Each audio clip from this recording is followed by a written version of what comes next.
Vi kan alle være enige om, at alle børn fortjener at være elskede og ønskede. Men kræver det, at man er planlagt som et ønskebarn? Eller er det at være planlagt nødvendigvis godt? Er det ikke vigtigere, at vi er optaget af at skabe bedre forhold for de børn, der bliver født? Det kan aldrig være rigtigt at sige, at de her børn var bedre stillet, hvis de var døde. Der er et grundlæggende problem, når man argumenterer for abort, ved at sige, at et hvert barn skal være et ønsket barn.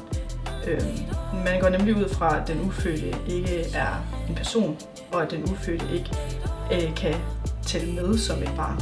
De fleste, der bruger det her argument, gør det ud fra ægte sympati. De vil finde det afskyeligt, hvis nogen foreslog, at et børnehavebarn blev slået ihjel, fordi at det var uønsket eller uelsket af deres forældre. I virkeligheden antager det her argument, at den ufødte ikke er en person med lige rettigheder. Og det er logisk set ikke rigtigt. Den eneste måde at sikre alle mennesker en lige beskyttelse imod vold er ved at inkludere den ufødte.